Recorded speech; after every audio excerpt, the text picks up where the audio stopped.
it was both until it did happen.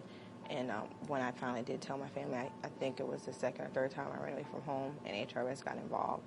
And when they said that they would take us out of the house, I denied it. I said, no, never mind. I don't want to push through with this, even though, in the report, they said there were indicators of abuse. And my brother told me he believed me. And he said, I know it's true because it's happened to me too. A brother and sister aged 12 and 13 at the time were the youngest people to ever be tried as adults for first-degree murder, were released in 2015. Catherine Jones had told her brother that a male relative had acted inappropriately while watching her shower. When the Florida Department of Children and Families decided not to investigate, Catherine planned to kill her father, her male relative, in spades. Curtis offered to help. On the night of January 6, 1999, Sonia Spate sat down to do a jigsaw puzzle. As the 29-year-old teacher's aide worked in the dining room of the Port St. John, Florida home she shared with her boyfriend and his 2 children, she was shot 4 times with a 9mm semi-automatic gun. He was in the kitchen and I was sitting at the table. I already knew it was fixing to happen. We had already talked about it, and she was sitting at the other dining room table. And he shot her in the chest. And she tried to grab the phone, and I went and took the phone. And I took it to the back room, and I came back. And I can't say how many more times he fired the gun, but I know after maybe the last 2 bullets, I shot out the patio window. I actually took the fingerprints off the gun and wiped it down. And I told my brother that he got hysterical. He had an emotional breakdown because, once again, this is reality now. This isn't some idea that's in our head anymore. This is reality. And he freaked out. The children dragged Spate's body through the house to a bathtub, making a crude effort to clean up the trail of blood in the carpet using some bleach. They then ran to a friend's house to claim they had Spates by accident.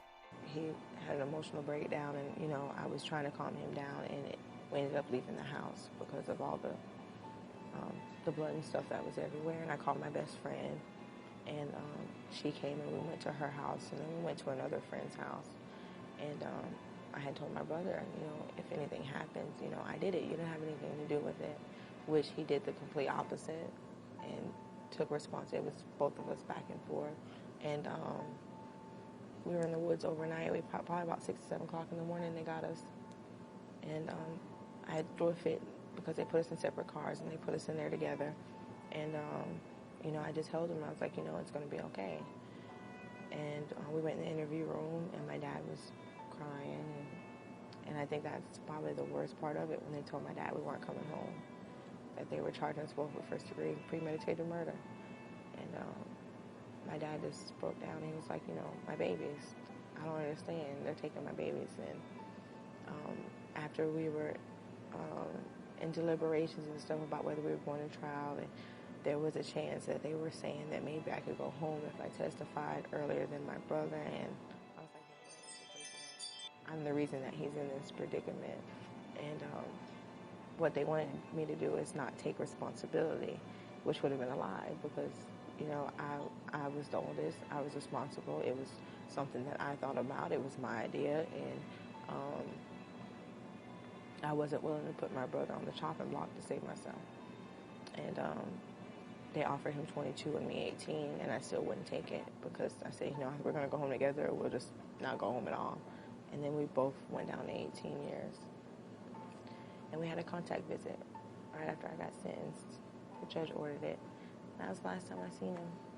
The 2 children facing life sentences agreed to plead guilty to a charge of second-degree murder, for which they were each sentenced to 18 years in prison, followed by lifelong probation.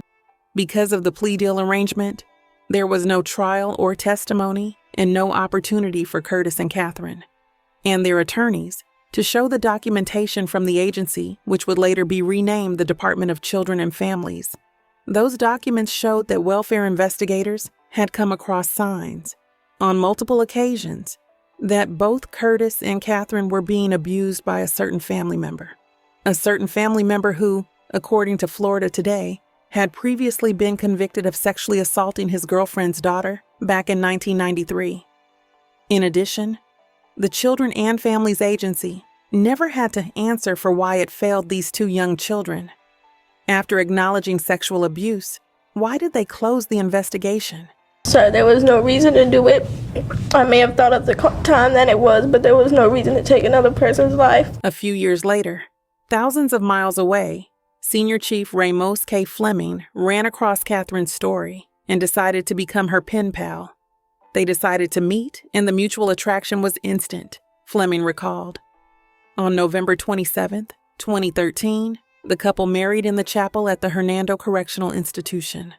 Right before Catherine was released, she wrote a letter to Florida Today and stated, "After spending all of my teenage years and most of my young adulthood behind bars, I'm being released into a foreign society so different from what I left behind. Of course, there are fears, mainly because there's so much I must learn to function like a normal person. How to drive, fill out job applications, text, dress for a job interview, build my credit, obtain life, dental, medical insurance. I'm completely clueless. The idea of being 30 and completely dependent on others to teach me how to do these basic things isn't appealing. I'll leave prison just as clueless as I was at 13. A little later, Curtis was released from South Bay Correctional Facility on July 28, 2015, and Catherine was released days later on August 1st, 2015.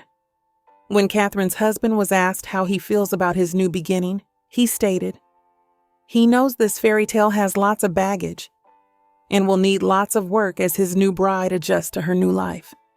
He also stated, "I'm prepared for life after. There is a lot she has to learn, but it's very exciting at the same time. I look forward to it, and I think my training in the military has prepared me for it. There will certainly be a lot of adjusting to do." There isn't a lot of updated information on Curtis. However, it is known that he is a Christian minister and is still very close to Catherine. As for Catherine, she recently did an interview, and this is what she had to say. On what you did, why did you do it? I think even answering that question is disrespectful to the surviving family members, because there's no justification for taking someone else's life. And my 13-year-old mind, I could have gave you a bunch of reasons. I felt desperate, I felt hopeless, I felt trapped and angry and bitter for everything that had happened to me, but nothing justifies what I did, and I wouldn't even try to. Now, nearly a quarter of a century later, Jones talked about her childhood trauma at a Peace and Justice Institute conference in Orlando. The courts never knew. Jones said another person close to the family sexually abused her. All I knew is that I was desperate, and I was at wit's end. I said I was going to do anything in my power to get us out of that situation. And so at 13, I formulated a plan to take the life of everyone in that house. I held each of them responsible. And so at 13, I made the decision that I made, and I went to adult prison. Jones tells me she wishes she had someone then to give her hope. Are you sorry for what you did? Absolutely. If I could go back to January 6, 1999 and trade places, I would without hesitation. But the life that I live now is my eternal apology, that hopefully that somehow, some way the scales get balanced and I can do more good than I did harm. At the turn of the century, Jones was branded as one of America's youngest convicted killers. She loves dance too. But now she is dedicating her life to cultivating new titles. Oh, you're getting big. Mom, mentor, You wanna cook? and juvenile justice advocate in Orlando.